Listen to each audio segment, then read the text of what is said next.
बहुत खुश हूँ मैं। I am very happy to be able to represent Wayanad and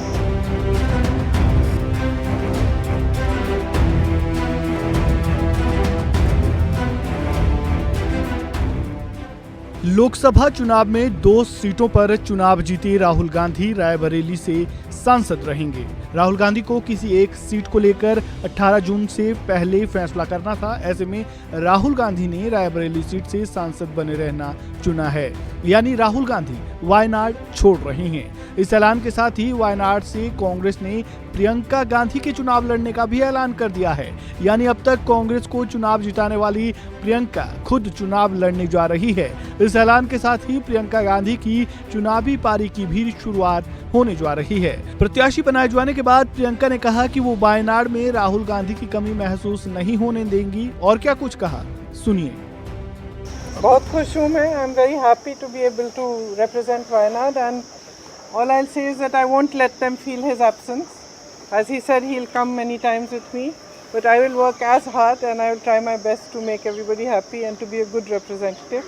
और रायबरेली के साथ तो मेरा बहुत ही पुराना रिश्ता भी है और 20 सालों से मैंने काम किया है दोनों रायबरेली और अमेठी में, तो वो रिश्ता तो कहीं मतलब किसी भी तरह से टूट नहीं सकता। उसको कायम रखने के लिए हम दोनों हैं और भैया की मैं मदद रायबरेली में भी करूँगी और जैसे इन्होंने कहा हम दोनों रायबरेली में भी हम दोनों मौजूद होंगे और वायनाड में भी। दोनों को 2 सांसद मिल रहे हैं।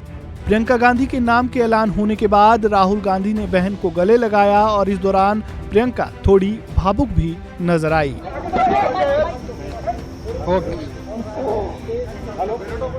प्रियंका गांधी अब तक सिर्फ कांग्रेस का चुनाव प्रचार करते हुए नजर आती थी। पार्टी की ओर से उन्हें कई महत्वपूर्ण भूमिकाएं भी दी गई थी, जिस पर वो खरी भी उतरी। हिमाचल प्रदेश में कांग्रेस के विधानसभा चुनाव जीतने में भी प्रियंका गांधी ने अहम भूमिका निभाई थी। प्रियंका गांधी एक सशक्त नेता के तौर पर उभरी हैं।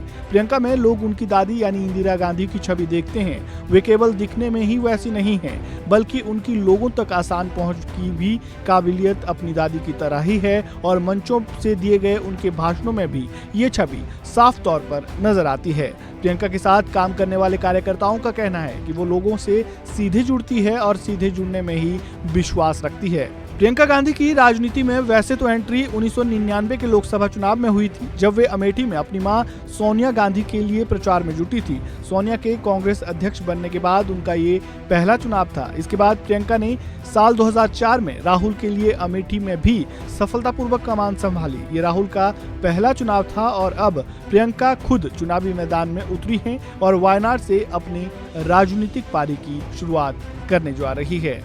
इस खबर में फिलहाल इतना ही। खबरों से जुड़े ताज़ा अपडेट के लिए बने रहें वन इंडिया हिंदी के साथ। धन्यवाद।